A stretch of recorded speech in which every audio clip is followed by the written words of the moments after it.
Ok, meus amigos, bem-vindos ao Manual de Trabalho. Então hoje estou aqui para falar com vocês sobre espiritualidade invertida. Como tinha falado aí com alguns amigos meus, que eu iria partilhar em um vídeo sobre o meu ponto de vista da espiritualidade, já que espiritualidade é um tema que toda a gente fala e que, verdade seja dita, que praticamente ninguém entende, então eu decidi criar uma filosofia para mim sobre as minhas linhas guias do que é a minha espiritualidade. E ficar aqui a tomar partido para com os meus amigos sobre a minha filosofia, que eu lhe chamo de espiritualidade invertida. Ok? Porquê é que eu lhe chamo de espiritualidade invertida? Perguntam vocês. Helder, porquê é que tu chamas de espiritualidade invertida? Simplesmente porque ao longo da minha vida, ao decorrer, eu comecei a retornar... decidi virar a minha espiritualidade exatamente para o ponto do meu nascimento. Então decidi inverter toda a minha espiritualidade por aquilo que eu trouxe do original. Não aquilo que me ensinaram, não aquilo que me dizem, não aquilo que falam. Aquilo que eu originalmente trouxe comigo e que eu pude experienciar por mim próprio como sendo aquilo que agora hoje em dia as pessoas designam como espiritualidade, ok?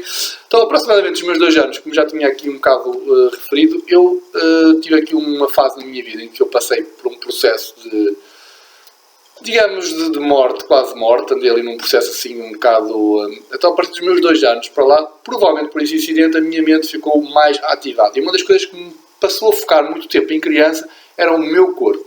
Eu focava muito a minha atenção no meu corpo, na minha respiração, como é que eu me movia, achava estranho.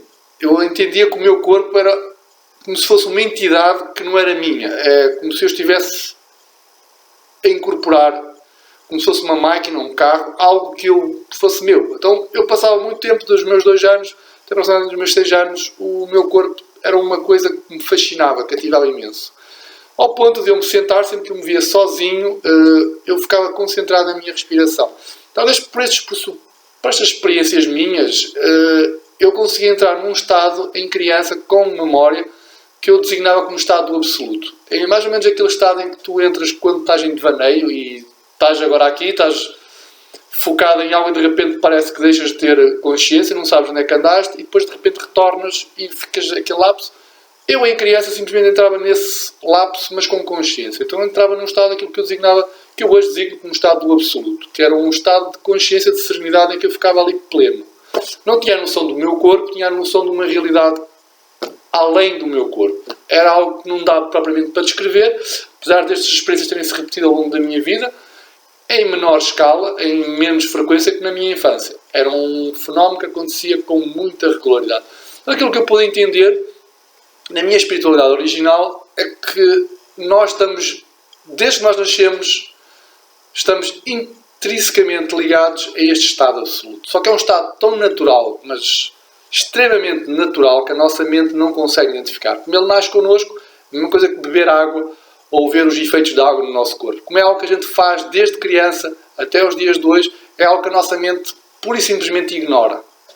No entanto, não há nada que nos satisfaça ou que nos faça sentir melhor do que simplesmente beber água. Se fores perguntar a ti qual é o sabor que a água tem, não sabes descrever. No entanto, se tu estiveres focado ou se estiveres a prestar atenção ao sabor da água, tu notas que o teu estado de consciência muda. Deixas de estar num estado adormecido, passas a estar num estado mais desperto. Então, aquilo que eu notei na diferença na minha infância é que eu, quando entrava nestes estados em que estava isolado, muito calmo, muito sereno, entrava nestes estados de absoluto. Ao longo do tempo, conforme eu fui crescendo, até bem os meus aproximadamente 6 anos, aquilo que eu notei nos meus estados, eu comecei a ter 3 estados que eu conseguia distinguir. Um era quando eu estava sozinho, isolado, em que eu entrava neste estado absoluto. Outro era quando eu estava com a família, com os amigos, em que era um estado normal, comum. E depois tinha aquele estado em que eu ia dormir e simplesmente retornava a ter sonhos lúcidos, em que muitas das vezes eu retornava a este estado absoluto, ou andava a divagar, em que simplesmente eu via-me como se tivesse um corpo. Uma das coisas peculiares na minha infância, sempre que eu me via com um corpo, eu nunca me via como criança, sempre me vi como um adulto. E era uma coisa que eu, na altura, sendo isto tudo fenómenos que aconteciam com espontaneidade, naturalidade, não tendo eu com quem questionar, com quem perguntar, achava que toda a gente, que esta realidade que eu vivia era igual para toda a gente. Então, simplesmente existia, vivia, dava muito bem, achava fascinante, fantástico estes estados. Tanto é que ao ponto que quando falavam que alguém tinha falecido, ou alguém tinha morrido, eu simplesmente punha-me a ver achava que as pessoas simplesmente iam retornar a este estado absoluto. Dizia assim, epá, fantástico. Eu quando era criança, eu vi dizer que alguém morreu, ficava todo contente, todo hilariante, porque as pessoas iriam retornar a este estado absoluto, que era um estado de plena serenidade, fantástico para se estar. Então, nunca me meteu nenhuma questão, até o meu avô ter falecido. Mas isto depois é outra história, é outra parte aí da minha experiência em relação a... Espero com esta parte aqui de explicar o que é a tua espiritualidade invertida. É simplesmente eu decidi retornar outra vez tudo à minha origem. Quais são as memórias que tu tens da tua infância e qual é o estado mais sereno, mais tranquilo que tu tens de ti próprio? Alguma vez pensaste como é que nós, numa infância em que estamos desocupados, em que a nossa mente ainda não está programada, ainda não está inserida com um monte de quantidade de informação inútil, qual é o estado natural em que normalmente uma criança se encontra? Aquilo que eu pude deduzir foi que no momento em que a minha mente estava desocupada, eu estava a descobrir a vida por mim próprio, apesar de eu saber que a realidade em si, esta realidade externa, era muito complexa, muito confusa, em que eu passava muito tempo a observar tudo que me rodeava, o meu corpo, a realidade externa. Isto eram duas coisas em que eu vivia sempre em paralelo. Espero que esteja a fazer algum sentido em relação àquilo que eu considero a espiritualidade invertida. É basicamente a gente retomar outra vez a um ponto em que a gente não tinha nenhuma informação sobre qualquer tipo de espiritualidade, qualquer religião, qualquer foco. Nesta fase, qual era o meu estado de espírito que eu me encontrava? Era um estado muito mais inocente, muito mais sereno. Eu não tinha noção do que era. Eu simplesmente vivenciava as coisas que eram. Quando eu entrava neste estado absoluto, ou nestes estados de, que eu chamaria zen, era uma coisa extremamente natural. Eu não questionava isto.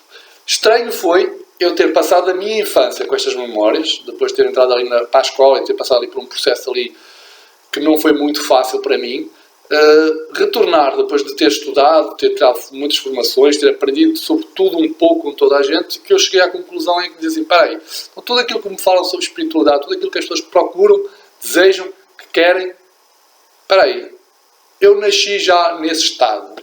Então, se eu já nasci num estado em que eu já sabia isso tudo, porquê é que eu preciso de religiões, de estudos, de alguém que me diga o que é a espiritualidade?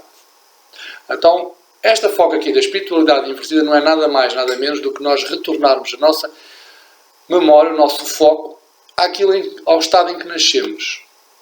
Faz sentido isto?